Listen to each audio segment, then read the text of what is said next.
Olá, que bom que a gente está junto de novo para mergulhar um pouco nas leituras deste sexto domingo da Páscoa. Oi. Pois é, um momento bom pra gente conectar, né? A palavra com a nossa vida, com o dia a dia. E o tema que parece unir tudo é a paz. Mas, assim, uma paz diferente, né? Aquela que Jesus fala. Exato. Uma paz que, pelo que as leituras sugerem, nasce da relação com Deus, mas se mostra na comunidade, na esperança. E dentro da gente, né? Vamos ver isso. Começando lá em Atos dos Apóstolos, a primeira leitura. Ah, essa é ótima. Mostra a igreja lá no comecinho enfrentando uma baita questão.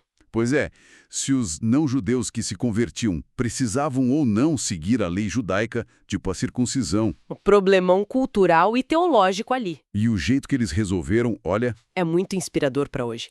Não foi tipo alguém decidiu e impôs. não mesmo. O texto fala de grande discussão. Eles conversaram, debateram, E buscaram juntos, né? Ouvindo uns aos outros e tentando entender o que Deus queria.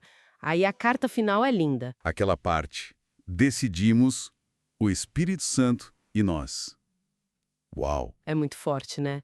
Mostra que a resposta veio dessa mistura, o esforço humano de dialogar e a abertura para a ação do Espírito. Reconheceram Deus no processo. E como a gente traz isso para agora?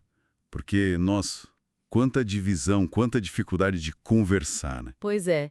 Talvez o primeiro passo seja esse: acreditar que no diálogo respeitoso, mesmo com gente que pensa diferente, o Espírito pode agir. Que a gente pode encontrar um caminho juntos. Uma inspiração prática, talvez. Tentar essa semana.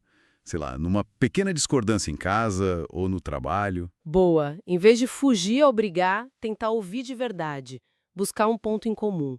E quem sabe até pedir essa luz juntos, né? Mesmo que em silêncio. Legal. Dessa paz construída na comunidade, a gente vai por uma visão, assim, grandiosa no Apocalipse. A Jerusalém Celeste. Ah, essa imagem é poderosa. Uma cidade banhada de luz. A glória de Deus ilumina tudo. Nem precisa de sol ou lua. E o detalhe, sem templo. Porque Deus e o Cordeiro Jesus é que são o templo. O que isso quer dizer para nós hoje? Olha, eu acho que não é pra gente pensar só no futuro. Tipo, um dia vai ser assim. É um jeito de olhar pro presente. Como assim? Sugere que o ideal é uma relação tão próxima com Deus que as estruturas, mesmo as religiosas, ficam em segundo plano. O centro é a presença. Então, não é para fugir dos problemas de agora. De jeito nenhum. Pelo contrário, é para perguntar como a gente pode já construir um mundo onde Deus e o amor ao próximo sejam mais centrais, onde a justiça brilhe mais que as estruturas de poder. Entendi. A esperança nessa cidade futura nos motiva a agir aqui, a ver os sinais do reino acontecendo. Exato. Diante de tanta crise, né, social, ambiental, essa visão impede a gente de desistir, dá força para sermos, sei lá, artesãos da paz, como dizem.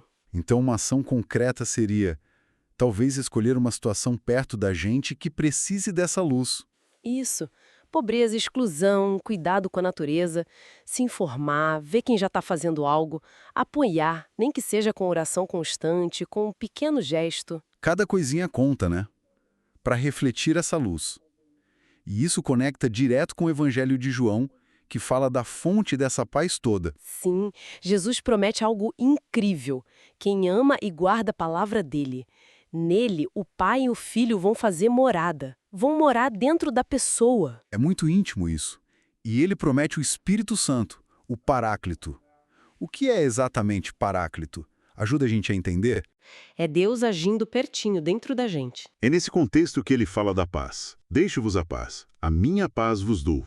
E faz questão de dizer, não como o mundo a dá. Essa diferença é crucial, né? A paz do mundo muitas vezes é só ausência de conflito, tudo tranquilo por fora.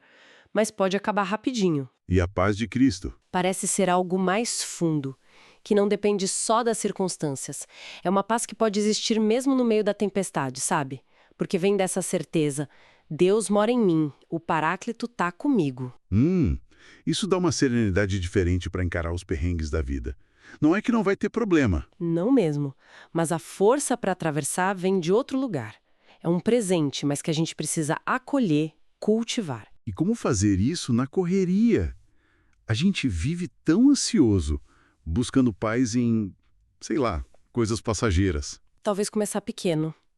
Criar uns momentinhos de silêncio no dia. Coisa simples, tipo respirar fundo e só lembrar: Deus está aqui, em mim. Deixar essa paz que já está lá crescer um pouquinho. A tal oração da presença, né? Só estar consciente dele. Isso. E observar sem pressão.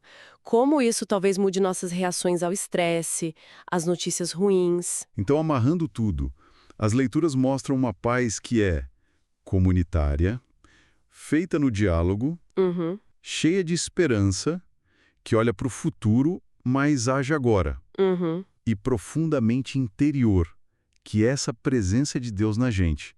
Tudo conectado. Uma paz que não tira a gente do mundo, mas nos capacita a transformá-lo. A sermos esses construtores de pontes, né? Sinais de esperança. Que desafio bom para a semana. Tentar viver e partilhar um pouco dessa paz. E olha, se essa nossa conversa tocou de alguma forma, a gente convida quem está ouvindo a curtir, a comentar. Como é que essa paz aparece na sua vida? Ou como você busca por ela? E para a gente continuar pensando como que a nossa experiência juntos, como comunidade de fé, vivendo essa paz de Cristo, pode ser um sinal mais forte, mais visível para tanta gente que está precisando de esperança hoje. Fica aí a reflexão.